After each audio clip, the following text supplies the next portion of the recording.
Hi అండి అందరికీ. ఎలా ఉన్నారు అందరూ? చాలా రోజుల నుంచి వీడియోలు పెట్టట్లేదు. ఎస్ఎస్ ఫ్యాషన్స్ వల్ల కొంచెం వీడియోలు అయితే లేట్ అయిపోతుంది. అటు ఇటు వర్క్ వల్ల చాలా వరకు కూడా వీడియోలు అయితే లేట్ అవుతున్నాయి. త్వరలో పచ్చళ్ళు కూడా లాంచ్ చేస్తున్నాం.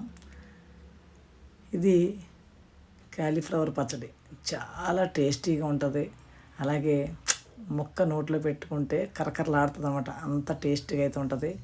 ఆ పచ్చడి పెట్టినప్పుడే కొంచెం తినటం కష్టం, కానీ తర్వాత 3 days అయ్యేదానికి చాలా టేస్ట్ అయితే ఉంటుంది ఈ పచ్చడి. పెళ్ళిళ్ళలో కూడా పెడతారండి.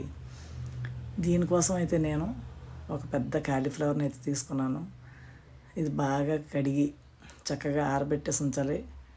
అలా ఉంచిన తర్వాత దాంట్లో డైరెక్ట్గా కారం, అలాగే సాల్టు, ఇంకా పసుపు, అలాగే పచ్చడికి మరింత రుచినిచ్చే ఆవుపిండి, మెంతిపిండి, ఈ రెండు కూడా వేసి వీటన్నింటినీ కూడా బాగా కలపాలి. దీన్ని ఆయిల్లో కలపకముందే ఈ విధంగా కలిపిన తర్వాత దీంట్లో కొంచెం ఆయిల్ వేసి అయితే నేను పక్కన పెట్టాను కలిపి. దీనికోసం తాలింపు వేయాలి. వెల్లుల్లిపాయలు చూసారా, నేను ఏ పచ్చడి వేసినా ఫస్ట్ వెల్లుల్లిపాయలను అయితే ఎక్కువగా వేస్తాను. అలాగే ఆయిల్ని అయితే ఒక 1/2 kg పైన పట్టింది. దాంట్లో తాలింపు దినుసులు అన్నీ వేయాలి. పల్లి నూనె అయితే తీసుకున్నాను. మళ్ళీ కూడా వెల్లుల్లిపాయ వేసి తాలింపు వేసాను. ఇది హెల్త్కి మంచిది, అలాగే పచ్చడికి మరింత రుచినిస్తుంది.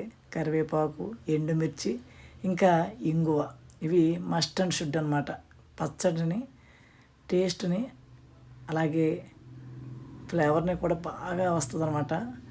ఇది చల్లారిన తర్వాత మాత్రం ఈ పోపుని ఇందులో కలపాలి. ఈ విధంగా కలిపితే చూసారా, కలిపినప్పుడే నోట్లో నీళ్ళు ఊరుతాయి, కానీ ఇది వెంటనే తింటే అంత బాగుండదు. దీంట్లో ఒక 3 నిమ్మకాయలు అయితే పట్టినాయి. ఇలా 3 days తర్వాత ఈ పచ్చడిని తింటే చాలా చాలా టేస్టీగా అయితే ఉంటుంది. ఈ వీడియో కనుక మీకు నచ్చినట్లయితే ప్లీజ్ లైక్ చేయండి, షేర్ చేయండి, అలాగే ఇన్స్టాగ్రామ్లో ఫాలో కండి.